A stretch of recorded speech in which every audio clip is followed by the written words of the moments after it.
पूरे देश में एक ललक है, एक आग्रह है जातिगत जनगणना के लिए, जिसके माध्यम से हमें ये पता चलेगा कि कौन कहां खड़ा है। अपने पड़ोस के एक देश में लोग बाकी कारकों के अलावा जो लोग आर्थिक प्रगति में अपना चेहरा नहीं ढूंढ पाए, वो सड़कों पर उतर आए और सत्ता बदल के रख दी। मैं समझता हूं हम लोगों को प्रिवेंटिव स्टेप्स लेना चाहिए। कोई भी परमानेंट नहीं है सर, न वो परमानेंट वहां है, न ये लोग परमानेंट यहां है। ये बदलाव होता है। इजहार मोहब्बत से पहले बदनाम नजर हो जाती है। मैं दिल में इरादा करता हूं, दुनिया को खबर हो जाती है। मुझे पता है 5 मिनट है, थोड़ा अप्रोप्रिएशन आपसे 1 मिनट का कर लूंगा। अप्रोप्रिएशन बिल पे माननीय वाइस चेयरमैन साहब, अब क्या कहूं, आदत से भी लाचार हूं। वित्त मंत्री साहिबा है नहीं, शायद एमओएस वित्त मंत्री होंगे। मैंने पहले भी बजट वाले अपने इंटरवेंशन में कहा था कि बजट बनाने वालों को आर्टिकल 39 सब क्लॉज सी के बगैर बजट नहीं बनाना चाहिए।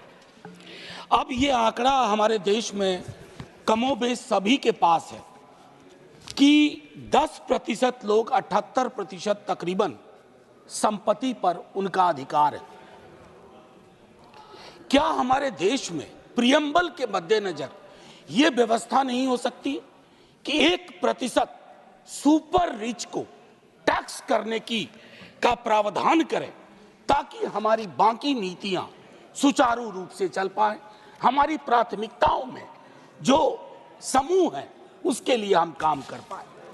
मेरी दूसरी गुजारिश आपके माध्यम से होगी कि पूरे देश में एक ललक है, एक आग्रह है जातिगत जनगणना के लिए, जिसके माध्यम से हमें ये पता चलेगा कि कौन कहां खड़ा है या कौन कहां बैठा हुआ है। फिर हमारा बजट प्रभावी होगा, क्योंकि हाल के दिनों में हमने देखा है अपने पड़ोस के एक देश में लोग बाकी कारकों के अलावा जो लोग आर्थिक प्रगति में अपना चेहरा नहीं ढूंढ पाए, वो सड़कों पर उतर आए और सत्ता बदल के रख दी। मैं समझता हूं हम लोगों को प्रिवेंटिव स्टेप्स लेना चाहिए। कृषि और कृषि कल्याण के संदर्भ में मैंने बजट में जो बातें कही, उसके बरक्स में कहूं, छोटी जोत का किसान और भूमिहीन मजदूर वो हमारी प्राथमिकता में आए, और उसके लिए सच्चे सरोकार से हमारी कोशिश हो। इंटर्नशिप की व्यवस्था की गई है।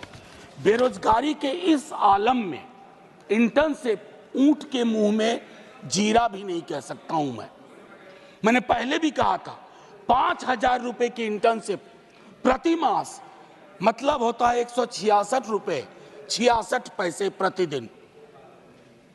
ये न्यूनतम मजदूरी से कहां ऊपर है कहां नीचे है, इसका आकलन होना चाहिए।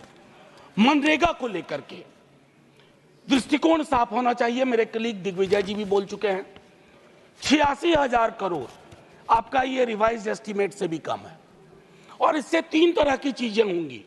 मांग पर असर होगा, अच्छे एसेट्स का निर्माण नहीं होगा, पेमेंट डिले होगा। इसको रिविजिट करने की आवश्यकता है। लेबर अनएम्प्लॉयमेंट में आप एलोकेशन देख लीजिए। मैं जानता हूं संगठित क्षेत्र में एम्प्लॉयमेंट का सिचुएशन सैचुरेशन पे है सर, मशीनीकरण हुआ है, लेकिन असंगठित क्षेत्र में समायोजन की अभूतपूर्व क्षमता है। जो हम एमएसएमई कहते हैं ना सर, उसमें खास करके माइक्रो और स्मॉल पर हमारा फोकस ज्यादा होना चाहिए, ताकि बेरोजगारी का जो ये विकराल जो एक मंजर है उसको हम एड्रेस कर पाए। सर, आज से कुछ बरस पूर्व ले जाऊंगा। आज जब मैं आपके समक्ष आ रहा था सदन के लिए, हमारे घर पे कूली बंधुओं का एक समूह आया। उन्होंने अपनी एक मांग रखी सर। एक कुली नाम की फिल्म देखी होगी आपने भी, क्योंकि हमारी आपकी उम्र में कोई खास फर्क है नहीं, हम सब उस फिल्म को कई बार देखे। वो जो कुली की संकल्पना थी, आज उनकी हालत क्या है सर। सुविधा के लिए बैटरी रिक्शा आ गई है, मानता हूं, एस्केलेटर लग गए हैं, सुविधा बढ़ी, मानता हूं, लेकिन सर उन कुलियों का तकरीबन 20,000 कुली है। लालू जी ने ग्रुप डी में उनके समायोजन की व्यवस्था की थी। मैं चाहता हूं कि रेलवे के किसी महकमे में आप इन 20,000 लोगों के समायोजन की क्योंकि ये सारी दुनिया का बोझ उठाते रहे हैं। सर मैंने कहा था 1 मिनट एप्रोप्रिएट करने की कोशिश करूंगा। बजट एलोकेशन यूजीसी का अगर हम देखें तो वह गंभीर विषय है। सर हायर एजुकेशन के लिए जो नजरिया होना चाहिए उसमें मुझे कमी दिखती है। प्राइवेटाइजेशन से शिकायत अभी नहीं कर रहा हूं, लेकिन पूरी की पूरी हायर एजुकेशन का अगर आप पिरामिड देखें, वो पिरामिड फ्लॉड, उसको आपको बदलने के लिए मैं समझता हूं काफी कुछ करना होगा, इंक्लूडिंग रिसोर्स एलोकेशन। चूंकि ये कश्मीर पर भी है एप्रोप्रिएशन का मामला, तो मैं आपसे एक बात बस कह के खत्म करूंगा। फाइनेंस मिनिस्ट्री ने 20% कट किया है इंपोर्ट ड्यूटी में, वॉलनट और एप्पल में। लोअर प्राइस के कारण कश्मीर के कृषकों की समस्या अब समझिए। उसके अलावा जो स्लैशिंग ऑफ इंपोर्ट ड्यूटी है 70 से 50%, वो वॉशिंगटन एप्पल पे, यानी कि वॉशिंगटन का सेब, उससे कश्मीरी सेब उत्पादकों पे कितना फर्क पड़ा है ये फाइनेंस मिनिस्ट्री को समझना चाहिए। और एक और आखिरी टिप्पणी करूंगा, ये जो कश्मीरी सेफ्रॉन है, आपने इंपोर्ट फ्री सेफ्रॉन ईरान से मांगा कर लिया, नतीजे में क्या हुआ है, कश्मीर का जो सेफ्रॉन का पूरा यूनिट है वो छत विच्छत महसूस कर रहा है। तो माननीय उपसभापति महोदय, मैं सिर्फ इतना कह के अपनी बात खत्म करूंगा कि ये सब रिचुअल न बन जाए कि अप्रोप्रिएशन पे बात होनी है, कल फाइनेंस पे बात होगी, बजट पे बात हुई है।